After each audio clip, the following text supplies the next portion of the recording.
Last time हम लोग है ना डिस्कस किए थे जिसमें आपको एक्सेलरेशन, टाइम, एसएचएम का काइनेमेटिक्स वाला पोर्शन सारा बता दिए थे, करेक्ट है। आज हम लोग एसएचएम में एनर्जी के ऊपर बात करेंगे, एनर्जी के ऊपर बात करेंगे, एनर्जी। और आगे हम लोग डिस्कस करेंगे कि how any motion to be SHM, इसको हम लोग प्रूव करें। दो चीज पे काम होगा, एक होगा एसएचएम का एनर्जी और दूसरा होगा how any motion to be SHM, हम लोग इसको प्रूव करें, ठीक है। सबसे पहला पार्ट,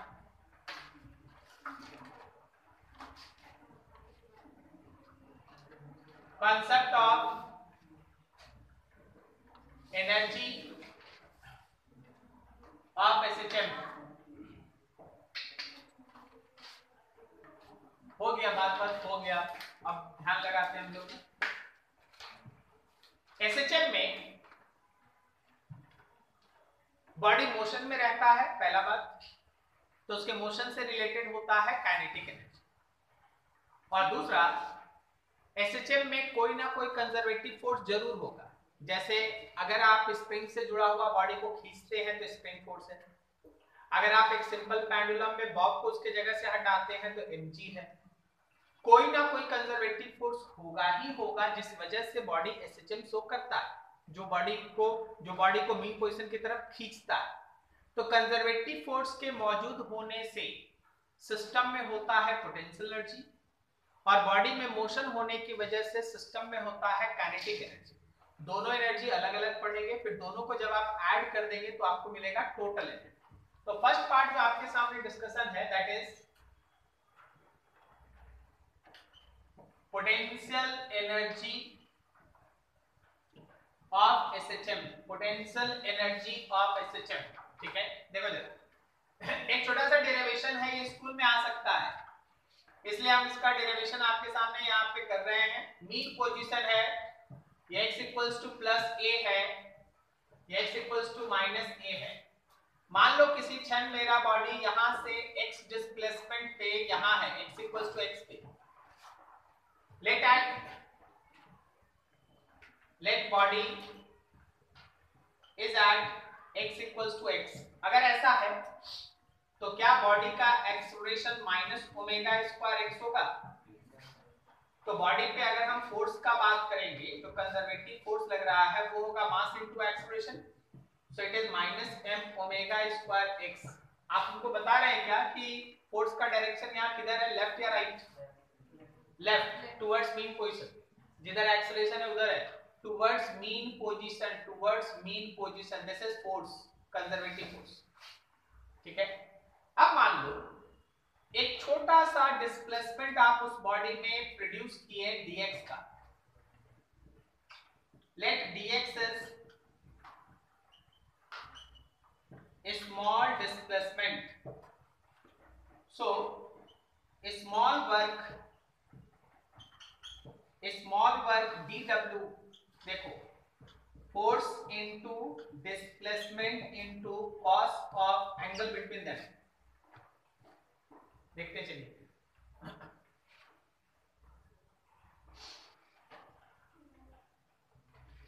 देखो सर 180 डिग्री। हाँ, गुड गुड, वेरी गुड, ठीक है।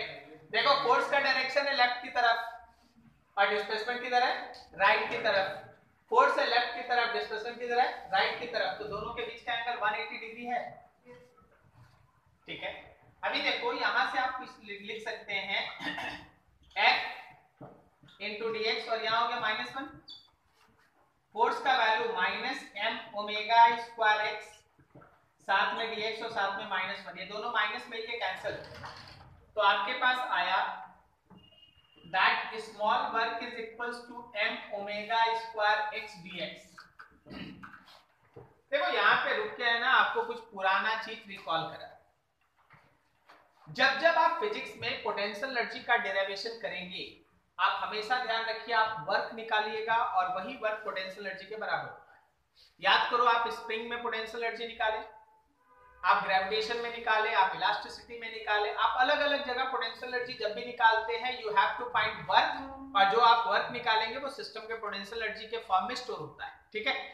यहाँ पे देखो dw का वैल्यू है m omega square x dx, therefore total work अगर हम लोग टोटल वर्क W निकाले तो क्या इस dW को इंटीग्रेट करें, मतलब integration of m omega square x dx, therefore total work is equals to m omega square, बाहर इंटीग्रेशन करो x dx का, थोड़ा सा रुकना समझना है ध्यान से। x का लिमिट अगर आप 0 से a पुट कर देंगे तो आपको पोटेंशियल एनर्जी नहीं मिलेगा, टोटल एनर्जी मिल जाएगा। आपको तो केवल x तक जाने का पोटेंशियल एनर्जी चाहिए, तो आप इसका लिमिट पुट करते हैं 0 से x तक, तो आपके W का वैल्यू हो गया m ओमेगा स्क्वायर, x का इंटीग्रेशन होगा x square by 2, value put कर लो m omega square x square by 2, this is work, this work will be equals to potential energy of SHM। तो आपके potential energy का value आया m omega square x square by 2। कोई भी particle जो SHM show करता है, उसके पोटेंशियल एनर्जी का फॉर्मूला होता है half m omega square x square, half 1/2 m omega square x square. अब यहां से इसका कुछ स्पेशल केस देखिए, तो potential energy will be equals to 1/2 m omega square x square. आप में से कोई बता रहा ओमेगा स्क्वायर का वैल्यू? एकदम शुरुआत क्लास में पढ़ा था ओमेगा स्क्वायर। Sir 2π/t। नहीं वो नहीं, टाइम वाला नहीं, k के टर्म में, k/m। वेरी गुड, ठीक है, देर से आया है लेकिन तैयार है, वेरी गुड। k/m, वहां k/m लिखेंगे, देखो नीचे वाला m और बगल वाला m कट जाएगा तो k बच जाएगा, तो क्या हम उसको ऐसे लिख सकते हैं, this is also equals to half kx square. समझ में आया? ओमेगा स्क्वायर की जगह k/m, mm कट गया, ये बचेगा, ये तो स्प्रिंग वाला एनर्जी है ना, हाफ kx स्क्वायर, बिल्कुल सही, half kx square half m omega square x square, ठीक है। अब देखो, अगर तुम मीन पोजीशन पे बात करोगे, एट मीन पोजीशन x कितना होता है 0, तो x 0 पुट करेंगे तो क्या मेरा पोटेंशियल एनर्जी 0 आएगा? ये मिनिमम है, सबसे कम पोटेंशियल एनर्जी यही होता है, ठीक है, मीन पोजीशन पे होता है। और अगर हम बात करेंगे एक्सट्रीम पोजीशन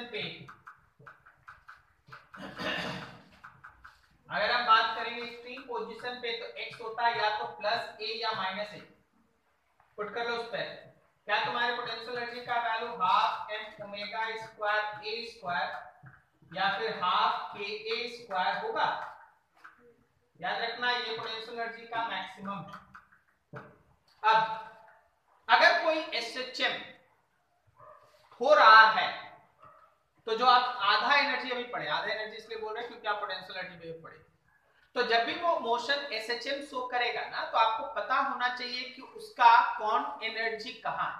जब वो दोनों एक्सट्रीम में से किसी भी एक पे है तो पोटेंशियल एनर्जी मैक्सिमम है, और जब वो मीन पोजीशन पे है तो पोटेंशियल एनर्जी 0 है या मिनिमम, ठीक है। काइनेटिक में ये उल्टा होता है। अब काइनेटिक एनर्जी का डिस्कशन हम लोग अगले सेक्शन में करते हैं, नोट करो यहाँ पे।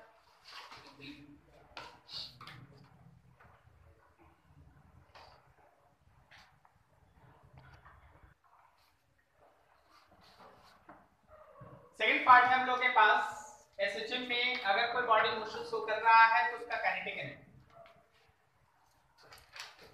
Energy of SHM। देखिए सिंपल फॉर्मूला होता है काइनेटिक एनर्जी का हाफ mv स्क्वायर। अगर आपको लास्ट क्लास याद है तो वेलोसिटी का इक्वेशन हम लोग निकाल रखे थे, ये वाला इक्वेशन याद है, इस वैल्यू को ऊपर प्लेस कर दो तो काइनेटिक एनर्जी हो गया half m omega square a square minus x square. कोई भी बॉडी जो SHM शो कर रहा है उस पे एक कंजर्वेटिव फोर्स लग रहा है, उस वजह से होता है पोटेंशियल एनर्जी जो अभी पढ़े। एट द सेम टाइम उसमें बॉडी में मोशन होता है तो उसके मोशन की वजह से होता है kinetic energy and this is. इसमें भी दो अलग अलग स्पेशल केस लगा के देखिए।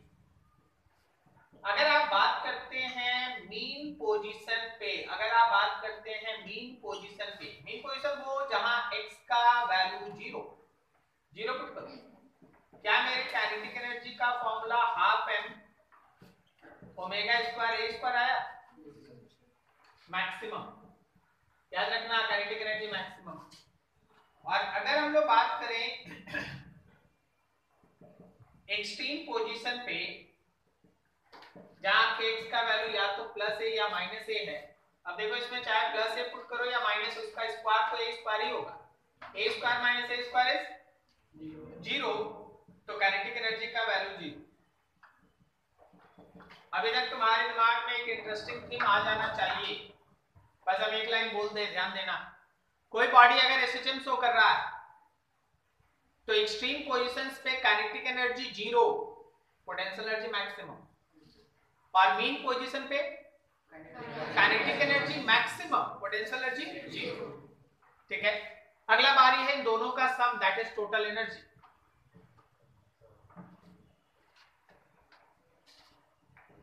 थर्ड है टोटल एनर्जी।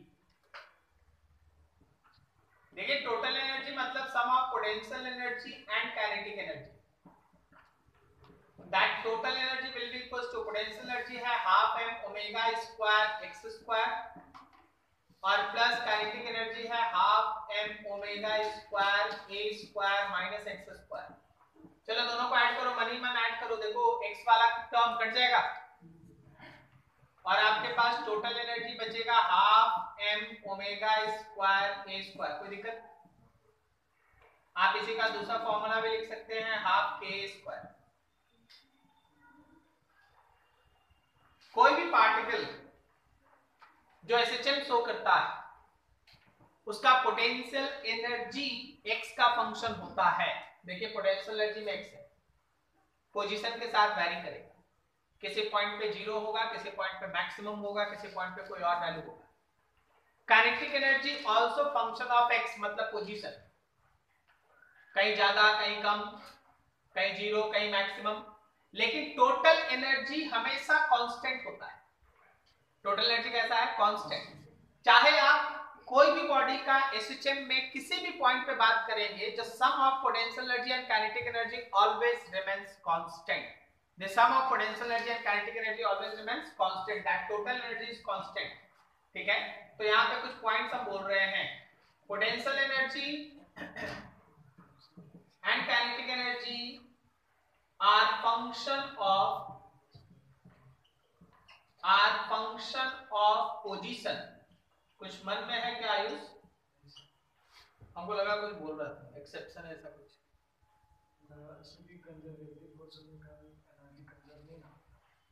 कंजर्वेटिव फोर्स में तो एनर्जी कंजर्व होता है, नॉन कंजर्वेटिव में तो नॉन कंजर्वेटिव तो है नहीं, कि शुरुआत से ही कंजर्वेटिव बोल रहे।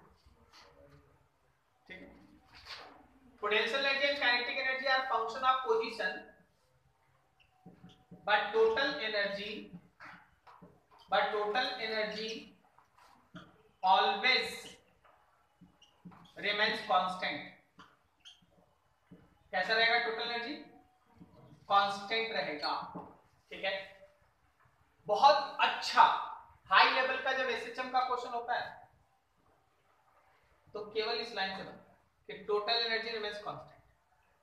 हम अच्छे बुक में जब पास आउट का बैच चलता है उसमें जो उस लोगों का सीट रहता है उसमें बहुत सारा एसएचएम ऐसा प्रूफ करना होता है जो फोर्स से या टॉर्क से नहीं बनता है वो एनर्जी से बनता है। ठीक है, लेकिन उस लेवल में जाने के लिए हम लोग को पहले बेसिक चीजें ना क्लियर रखना पड़ता है। क्लियर? तो अभी तक हम लोग ये सीखे कि अगर कोई बॉडी एसएचएम शो कर रहा है तो उसका पोटेंशियल एनर्जी एक्स का फंक्शन है, काइनेटिक एनर्जी एक्स का फंक्शन है, लेकिन टोटल एनर्जी कैसा है? कांस्टेंट। ठीक है, अब आ रहे हैं हम लोग ग्राफ। देखिए हम थोड़ा जगह बचा रहे थे, यहां से हम एक बार शॉर्टलिस्ट करना चाहते हैं जो भी आप अलग अलग जगह फॉर्मूला पढ़े हैं उसको जरा देखिएगा जरा। पोटेंशियल एनर्जी आप पढ़े हैं half M omega square x square, correct? अब जरा जाओ टाइम वाला, टाइम के साथ भी फंक्शन दिखाना चाहते हैं। एक्स का वैल्यू बोलो जो एकदम पहला क्लास में पढ़ा था, एक्स का इक्वेशन टाइम के साथ a sin omega t plus five, x is equals to a sin omega t plus five. ठीक है, हम लोग ऐसा पढ़े हैं x is equals to a sin omega t plus five. अच्छा, इसको अगर आप इसमें रख दीजिएगा तो पोटेंशियल एनर्जी का एक फॉर्मूला आपके सामने आएगा, half m omega square a square sin square omega t plus five. Correct है? तो अब आप दिमाग में रखिए कि पोटेंशियल एनर्जी का आपके पास दो फॉर्मूला है, एक जो पोजीशन के साथ वैल्यू बता सकता है और एक जो टाइम के साथ आपको वैल्यू बता सकता है। करेक्ट? इसी तरह काइनेटिक एनर्जी पे आओ। काइनेटिक एनर्जी का एक फॉर्मूला है half m omega square a square minus x square. ठीक है? हमको एक्चुअली इसमें थोड़ा ज्यादा लिखना पड़ेगा। क्या हम लोग इसको ऐसे भी लिख सकते हैं, हाफ mv स्क्वायर। v का इक्वेशन कोई बता रहा आप में से?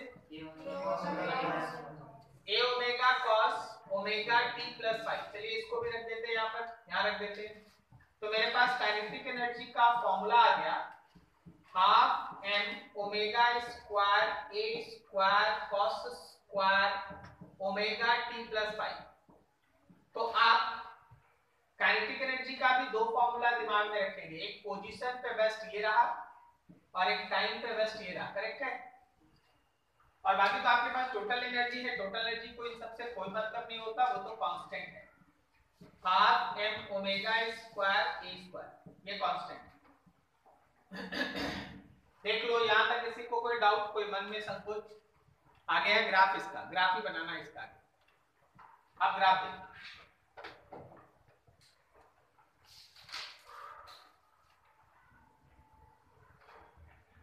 फर्स्ट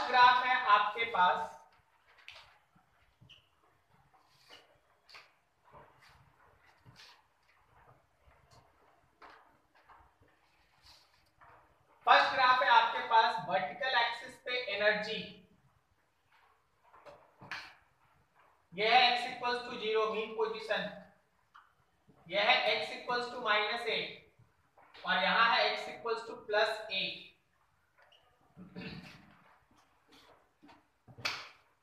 बताओ दोनों एक्सट्रीम पे कौन सा एनर्जी होता है मैक्सिमम? पोटेंशियल। ठीक है, दोनों एक्सट्रीम पे। और वही पोटेंशियल एनर्जी जो दोनों एक्सट्रीम पे मैक्सिमम, देखो जैसे मेरा हाथ बन रहा है ना, लगभग उसी तरह से वैरी करेगा। दोनों एक्सट्रीम पे पोटेंशियल एनर्जी है मैक्सिमम और वो आते आते आते मीन पोजीशन पे कितना हो गया है? 0। ठीक है, तो जैसे मेरा हाथ है ना दिख रहा, वैसे अब हाथ ऐसे स्ट्रेट है तो स्ट्रेट नहीं बनाएंगे हम लोग। क्यों स्ट्रेट नहीं बनाएंगे सर? कर्व क्यों बनाएंगे हम? बोले कर्व, कर्व क्यों ना? वैसे नहीं। अच्छा बोलो, सही बोलो। वेरी गुड, बायो का स्टूडेंट ऐसा आंसर दे रहा, तुम लोग मैथ वाला लोग क्या कर रहे हैं? एक्स स्क्वायर का फंक्शन है, सो it is parabolic, quadratic parabolic. समझा?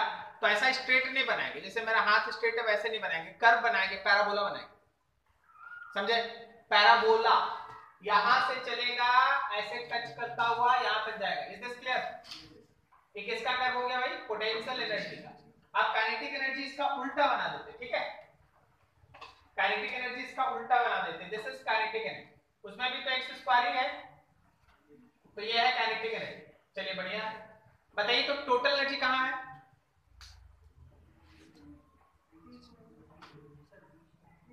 बीच।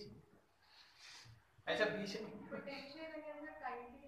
सर, जहां से बीच मतलब आधा, आधा का है, पूरा है। सबसे टॉप पे, जो सबसे टॉप पे आप ये लाइन देख रहे हो ना, ये है टोटल एनर्जी, ये टोटल एनर्जी है। जब आप एक्सट्रीम पे हैं तो यहां पूरा टोटल एनर्जी पोटेंशियल एनर्जी के फॉर्म में, उस समय काइनेटिक 0। जैसे जैसे आप आगे जा रहे हो पोटेंशियल एनर्जी घटते जा रहा है, काइनेटिक एनर्जी बढ़ते जा रहा है, लेकिन दोनों को सम करेंगे तो वो टोटल एनर्जी कांस्टेंट। जब आप मीन पोजीशन पे पहुंचे तो पोटेंशियल एनर्जी घट के 0 हो गया, काइनेटिक एनर्जी बढ़ के टोटल एनर्जी के बराबर हो गई, और फिर आगे वही कहानी। समझ में आ रहा है ये पूरे चीज? आपको समझ में आ रहा है? कंफर्म? ठीक, एक लाइन और जोड़ देते हैं इसमें। बताना इस लाइन पे क्या खास बात है, ये लाइन पे क्या खास बात? तीसरा कलर नहीं, चौथा कलर नहीं है मेरे पास। इस लाइन पे क्या खास बात है? ये जो लाइन है उसमें तुम क्या खास देखता है?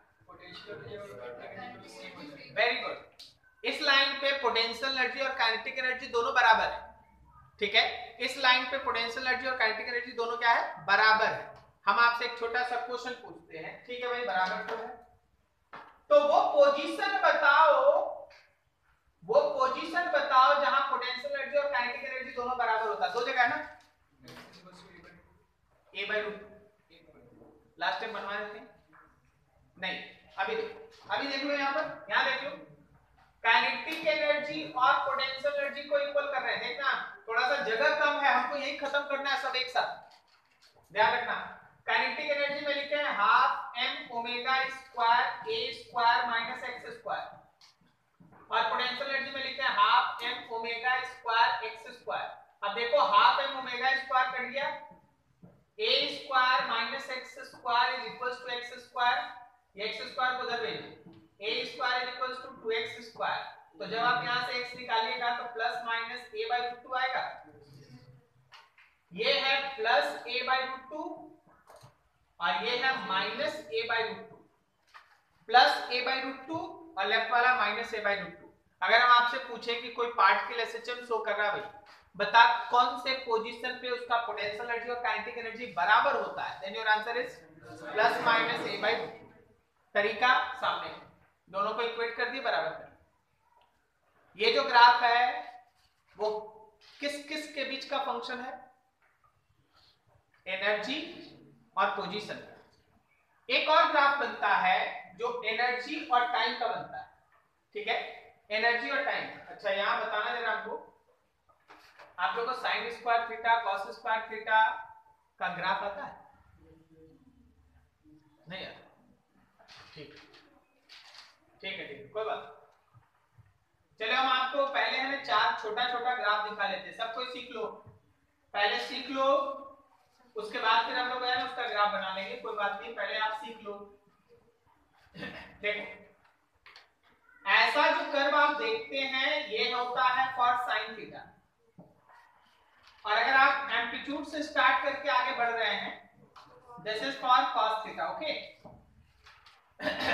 सुनना, जब आप साइन थीटा का स्क्वायर करते हैं तो जो उसका माइनस वाला पार्ट है ना वो भी प्लस हो जाएगा, स्क्वायर है, ठीक है। तो जब आप साइन स्क्वायर का कर्व बनाते हैं तो जो माइनस वाला पार्ट था वो भी प्लस हो जाता है, बात समझे क्या? देखो इसमें क्या था, ये वाला माइनस था ना, तो माइनस नहीं बनेगा, उसकी जगह प्लस बनेगा, और ये प्लस हमेशा बनता है। दिस इज फॉर किसके लिए, साइन स्क्वायर थीटा। अब कॉस स्क्वायर थीटा दिमाग काम कर रहा है, प्लस में बनाते जाइए, प्लस में बनाते जाइए, this is for cos square theta, ठीक है। चलिए आप इतना नोट कर लीजिए, हम दूसरा बना देंगे, हम सोचने से इधर हो जाएगा, नहीं कोई नोट।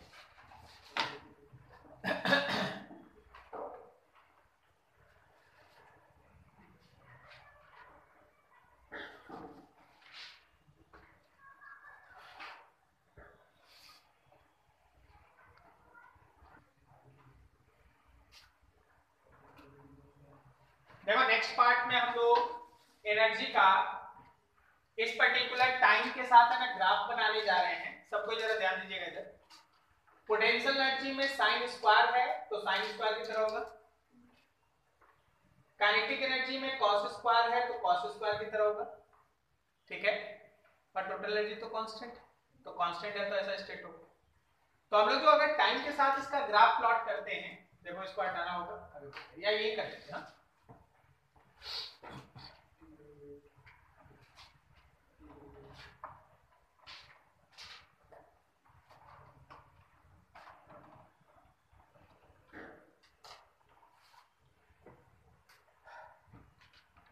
हम लोग के पास जो अगला ग्राफिकल रिप्रेजेंटेशन है उसमें हम लोग टाइम के साथ एनर्जी को प्लॉट कर रहे हैं।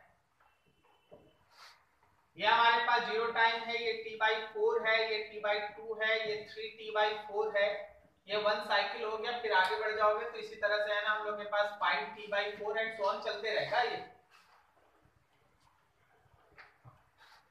This is for total energy, okay, ये टोटल एनर्जी हो गया। सुनो, ये जो कर्व हम तुम्हारे सामने बना रहे हैं ये किसका है, साइन स्क्वायर का। साइन स्क्वायर पे कौन बेस्ट है, पोटेंशियल एनर्जी, तो क्या इसको लिखते हैं पोटेंशियल एनर्जी। ये जो कर्व आपके सामने हम दिखा रहे हैं, this is for cos square, okay. Cos square में कौन था? काइनेटिक एनर्जी, तो ये काइनेटिक एनर्जी है और ऊपर वाला टोटल एनर्जी था। लेकिन हम आपसे एक चीज और पूछना चाहते हैं, क्या ये दोनों इंटरचेंज हो सकता है? हो सकता है। ये डिपेंड इस बात पे करता है कि आपका फाई क्या है। अगर फाई पाई बाई 2 पुट कर दो तो जो अभी साइन दिखाई दे रहा है वो कॉस हो जाएगा 90 पे, और जो कॉस दिखाई दे रहा है वो क्या हो जाएगा? साइन। तो कभी कभी आपको किसी किसी जगह पे ये उल्टा भी मिल सकता है, तो हड़बड़ाइएगा नहीं, वो डिपेंड किस पे करता है? फाई के ऊपर, ठीक है, फाई के ऊपर डिपेंड करता है। चलो इसको भी ड्रॉ कर लो, खत्म करो,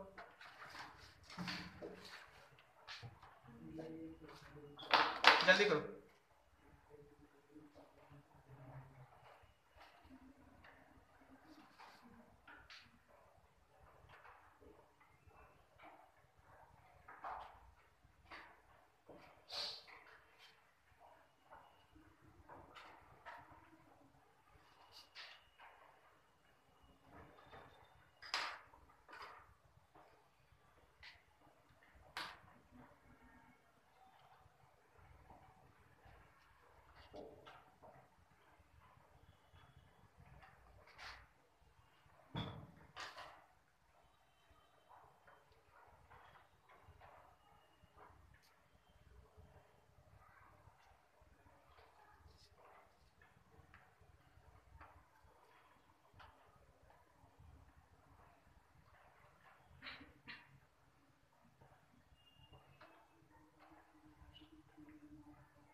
चलो हो गया होगा? Yes sir. ठीक, एक क्वेश्चन लिखिए सब कोई। हम लोग एक चीज तो अभी निकाले थे ना कि find that position where potential energy and kinetic energy both are same. कितना आया था? Plus minus a by root 2। अगला question, find position where kinetic energy is half of potential energy at that point. Kinetic energy is half of potential energy at that point. SHM में ही बात हो रहा है, ठीक है, और कहीं बात नहीं हो रहा है SHM में। सॉल्व कर दो, जिनका नोट नहीं हुआ नोट करे फटाफट, जिनका नोट हो गया बनाओ।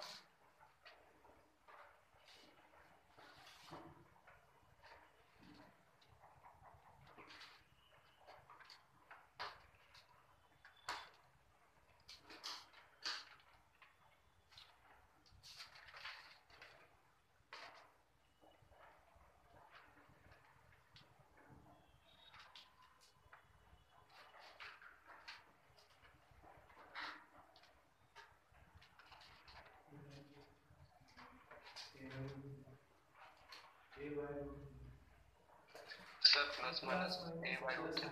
Plus minus a by root 2 by 3। a by root 3। ठीक से सॉल्व कीजिए, एक ही ना आंसर आएगा।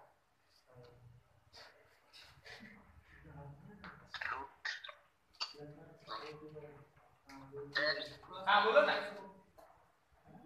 Plus minus under root 3 by 2x।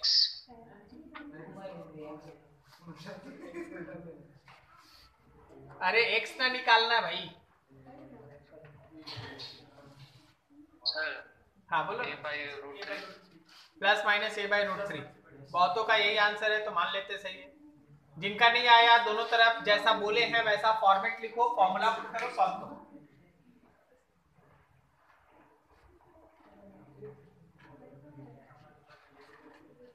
हाँ तो पोटेंशियल में ना हाफ करेंगे। हाँ सर पोटेंशियल का हाफ ठीक है। अभी तो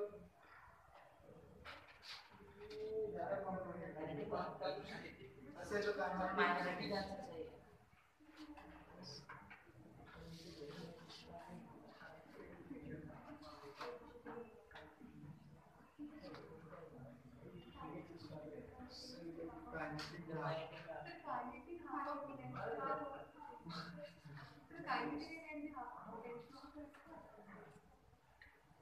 काइनेटिक एनर्जी वाला कर पोटेंशियल लिखे तो है आप हाफ ऑफ पोटेंशियल, तो पोटेंशियल को काइनेटिक में आधा कर दिया आपको। हाँ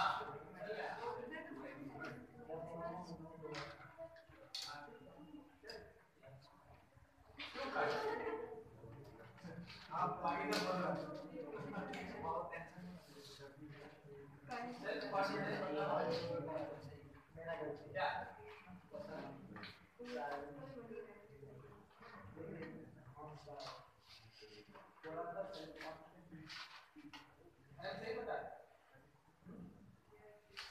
आप लोगों के अंदर सेल्फ कॉन्फिडेंस होना बहुत जरूरी है कि आप सही किए, नहीं तो होगा क्या कि ये लोग जो लोग गलत बनाया वो लोग इतना कस के बनेगा ना कि आप लोगों को लगेगा आप लोग। तो आपको क्या करना है, आपको ये करना है जैसे क्वेश्चन बोला क्वेश्चन क्या कि kinetic energy is half of potential energy, ये तो बोले इसका आंसर तो बोले। पुट करो सॉल्व करो, x का वैल्यू जैसा आपको सब कोई पिक्चर क्लियर बता रहा हूं कि यही आना ना, ठीक है good.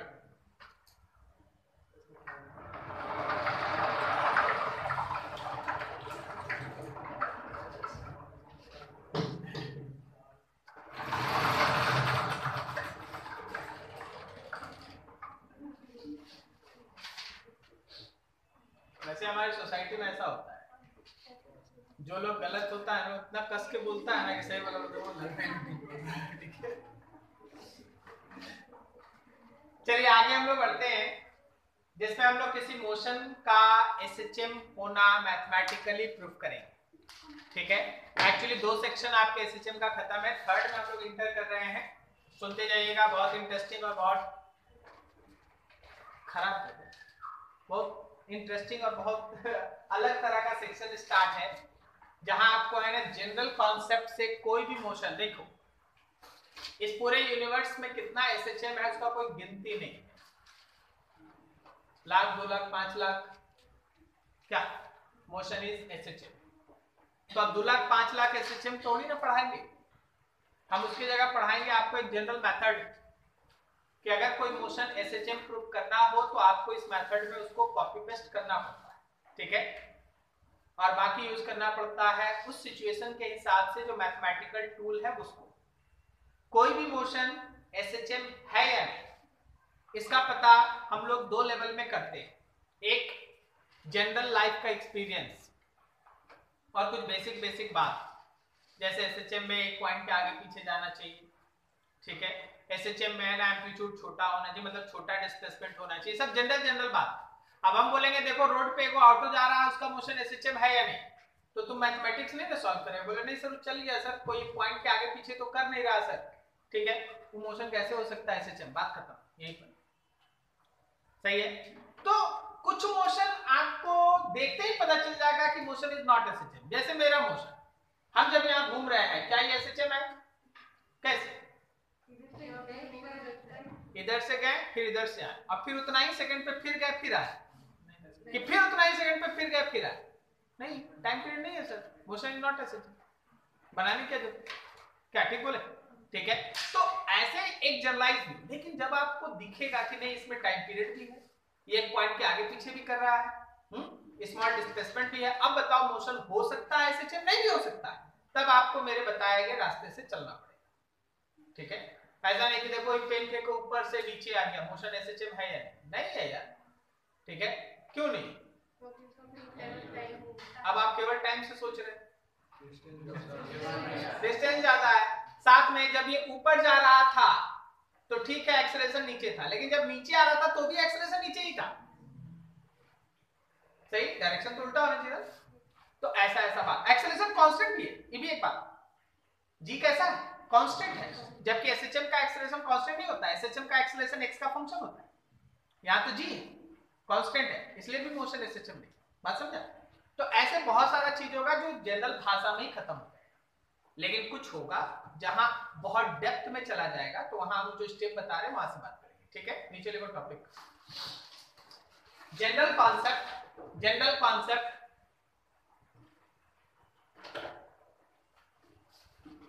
to find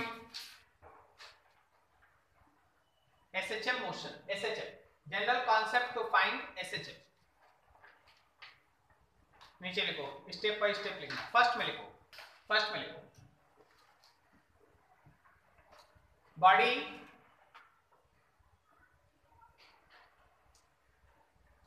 must have to and fro motion about any point.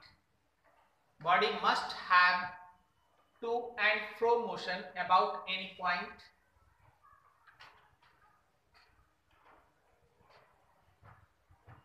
Second में लिखो acceleration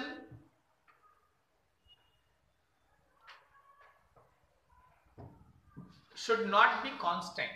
अगर कांस्टेंट है तो वहीं खत्म है। ठीक है, acceleration should not be constant।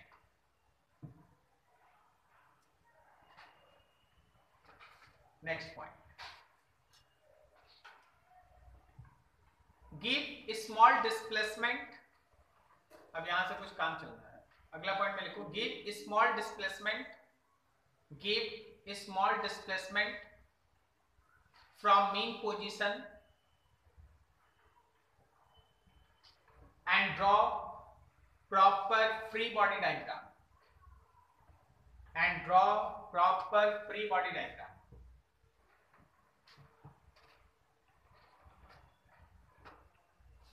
next point लिखो for linear SHM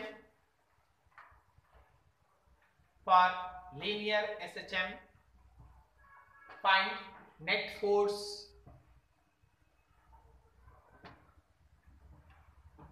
and for angular SHM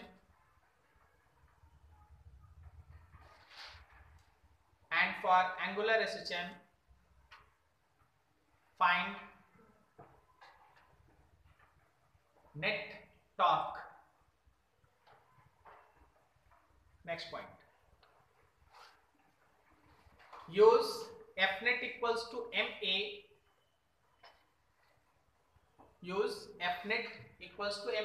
or torque net equals to I alpha। use Fnet equals to ma और torque net equals to I alpha। यहाँ पे रुकते एक minute, हम Fnet और torque net दोनों लिखा रहे हैं। आपको पता चल रहा है कब कौन यूज होगा? लीनियर SHM रहेगा तो फोर्स से चलेंगे और एंगुलर रहेगा तो टॉर्क से चलेंगे। Use Fnet equals to ma और torque net equals to I alpha to show that acceleration proportional negative of displacement। to show that acceleration proportional negative of displacement। ठीक है, अगला पॉइंट लिखो टाइम पीरियड ऑफ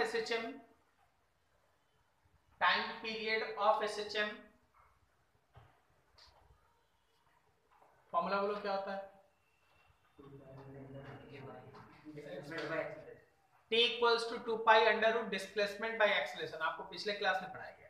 ठीक है, T equals to 2 pi under root displacement by acceleration पढ़े हैं ना आप लोग? लिख लीजिए उसी को। Time period of SHM T equals to 2 pi under root displacement by acceleration। देखिए कुछ एसएचएम आपके सामने प्रूव किया जा रहा है ताकि आप उस जनरल थ्योरी को यहाँ पे यूज कर सकें। मोशन ऑफ सिंपल पेंडुलम,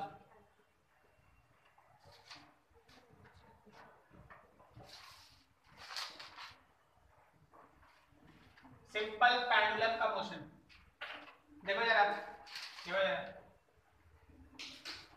यहां से एक सिंपल पेंडुलम ऐसे हैंग कर दिए हैं, इस सीलिंग से एक सिंपल पेंडुलम हैंग है। ये सिंपल पेंडुलम का अपना लेंथ L है, ठीक है। अभी आप इसको इस पोजीशन से एक स्मॉल डिस्प्लेसमेंट दिए, एक स्मॉल डिस्प्लेसमेंट, देखिए डिस्प्लेसमेंट काफी कम है, फिर से देखिएगा डिस्प्लेसमेंट काफी कम है, लेकिन हम इतना कम बनाएंगे ना तो फिगर बनाने में दिक्कत होगा, इसलिए हम बड़ा एंगल दिखा देते हैं, लेकिन वो एंगल है काफी छोटा। ओके, समझ में आ रहा है ना हम क्या बोलना चाह रहे हैं? ये एंगल काफी छोटा है। अब जरा सोच के बताओ, जब हम यहाँ से छोड़ेंगे तो can it shows SHM like that? पहला कंडीशन सेटिस्फाई हो रहा है कि एक पॉइंट आगे पीछे कर रहा है, चलिए बढ़िया। अब आते हैं फिर उन सब स्टेप्स पे, ठीक है। अब उन सब स्टेप्स पे देखते कैसे काम करता है। बताओ ये एंगुलर एसएचएम है या लीनियर? एंगुलर एसएचएम है, तो एक प्रॉपर फ्री बॉडी डायग्राम बने, यहाँ पे एमजी काम कर रहा है और थ्रेड के अलॉन्ग में टेंशन काम कर रहा है, ये पॉइंट है O। बिकॉज ये एंगुलर एसएचएम है, since it is angular SHM, so torque net is equals to after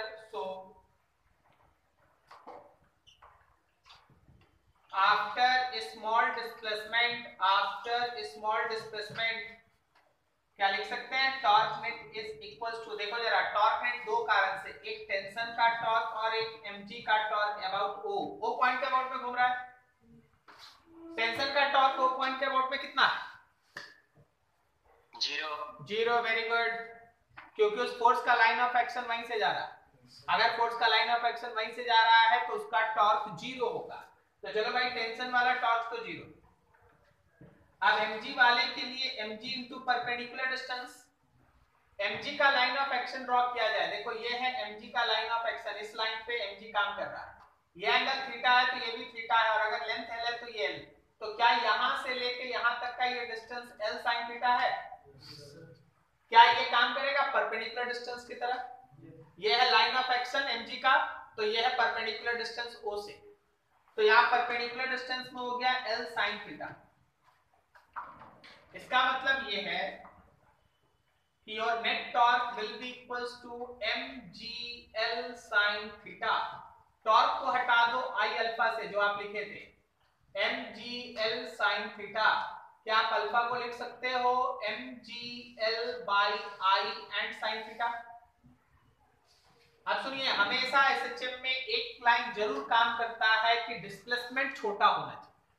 अगर आपका डिस्प्लेसमेंट छोटा है, since theta is very small, theta आपका छोटा है, तो साइन थीटा को आप थीटा से रिप्लेस कर सकते हो, इसको यहां लिख दो।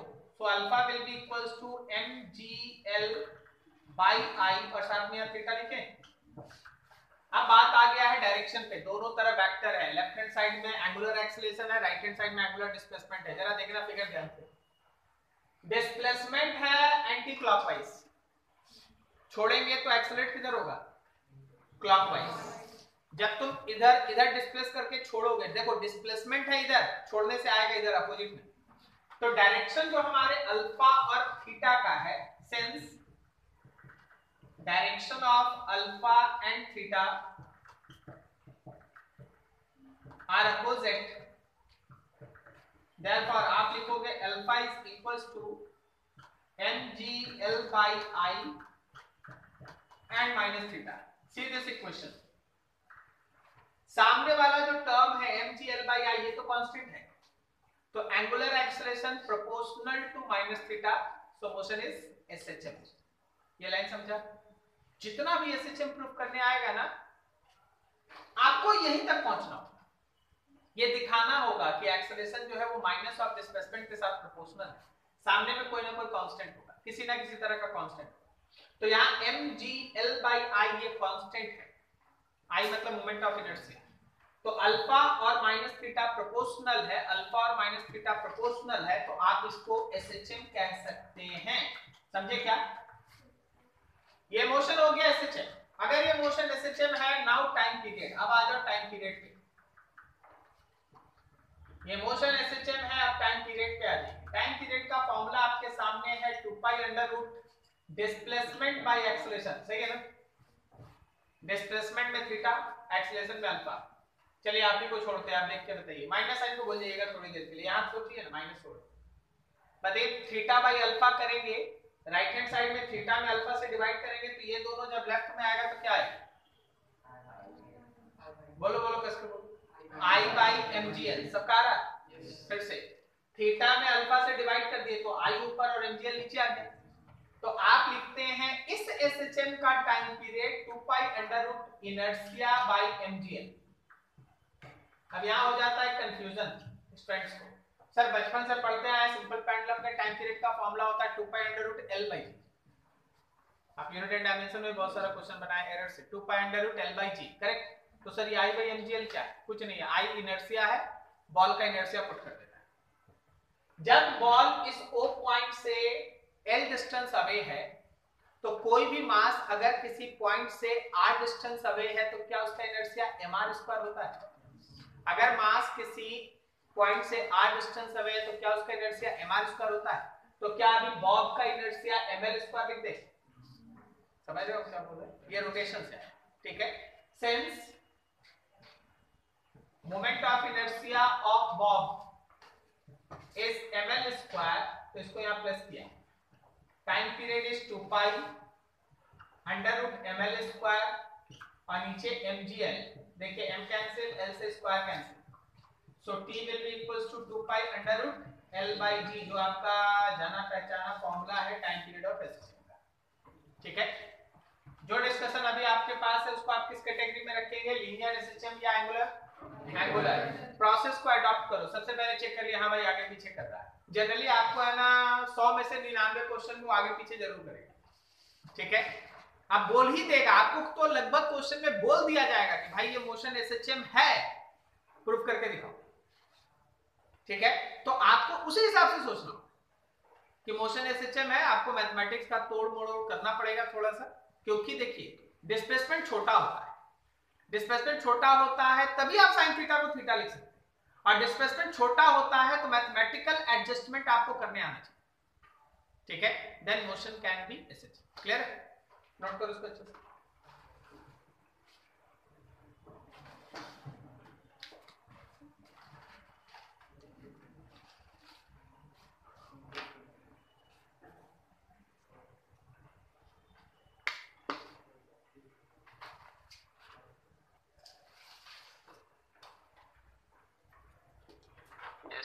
देखिए दूसरा एक खास तरह का चीज है जो इसी में हम डिस्कशन आपके सामने करना चाहते हैं, and that is motion of compound pendulum. What है कंपाउंड? सबसे पहले तो आप ये समझ लीजिए कि कंपाउंड पेंडुलम और सिंपल पेंडुलम का मतलब क्या होता है। Simple pendulum is also compound pendulum. कोई भी रिजिड बॉडी को अगर आप वर्टिकली हैंग कर दें, देखिए हम आपको 2-3 तरह का अलग अलग बॉडी दिखाते हैं। मान लीजिए यही है एक रिजिड बॉडी, इसको आप वर्टिकली हैंग करें तो हमेशा जब भी ये रुकेगा ना इस तरह से रुकेगा कि पॉइंट ऑफ सस्पेंशन और इसका, यही पकड़ लीजिए, पॉइंट ऑफ सस्पेंशन और इसका सेंटर ऑफ मास हमेशा सेम वर्टिकल लाइन पे आता है। अब एक बार अगर आप इस रिजिड बॉडी को इसके मीन पोजीशन से डिस्प्लेस करके छोड़ेंगे ना, इट शोज एसएचएम। समझे?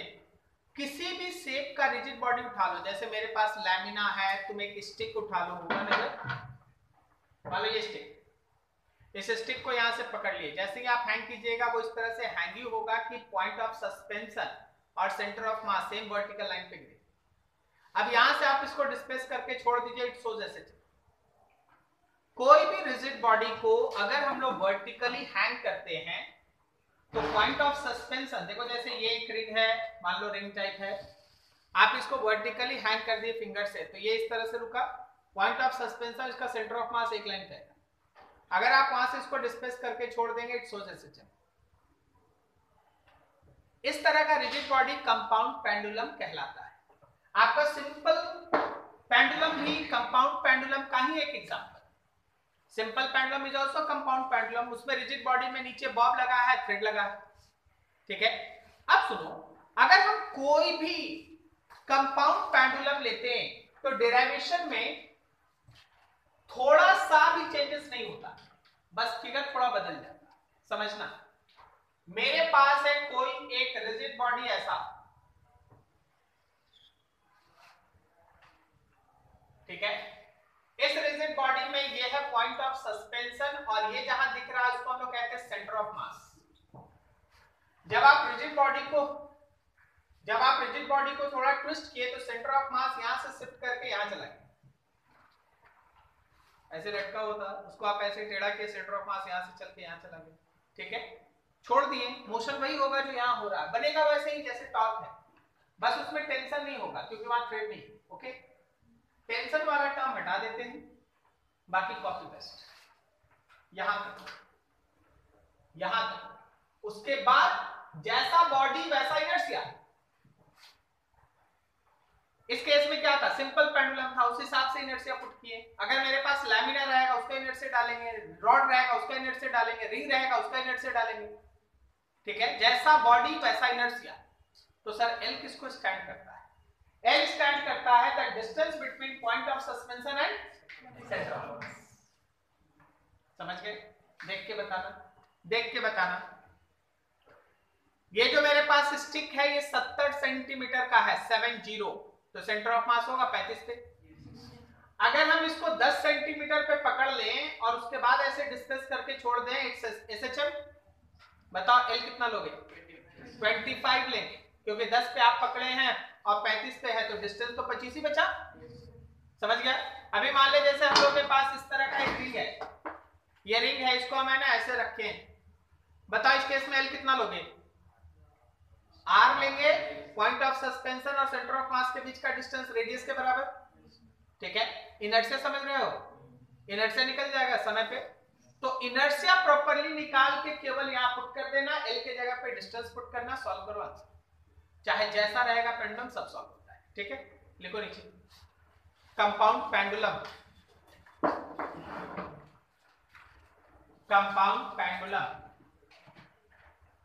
लिखना, when any rigid body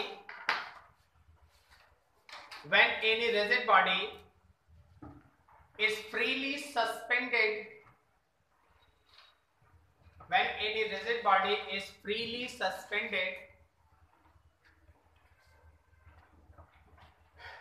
then point of suspension and center of mass lies in same vertical line.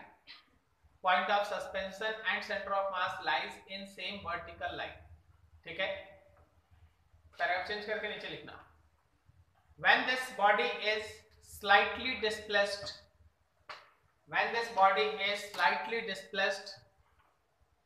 from this position, it shows SHM,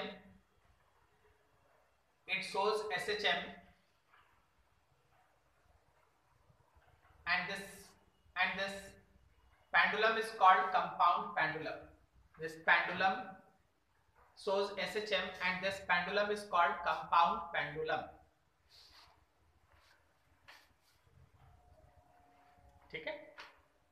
अब आप देख लीजिए, आपको ये डेरिवेशन अगले दिन कॉपी पे करना है, आपके कॉपी पे ऑलरेडी है। आप यहाँ एक रिजिड बॉडी बना दीजिएगा, पॉइंट ऑफ सस्पेंशन और सेंटर ऑफ मास के बीच का डिस्टेंस एल, ठीक है। कोई दिक्कत समझने में? अगले दिन जाएंगे स्प्रिंग एसएचएम में। आज का दोनों एग्जांपल एंगुलर एसएचएम पे बेस्ट था, अगले दिन जाएंगे स्प्रिंग एसएचएम में लीनियर एसएचएम, ठीक है। और भी 2-3 एग्जांपल हम आपको दे देंगे जो लीनियर एसएचएम पे बेस्ट होगा, ठीक है। इतना पढ़ के आना नेक्स्ट डे, ठीक है। नोट कर लो।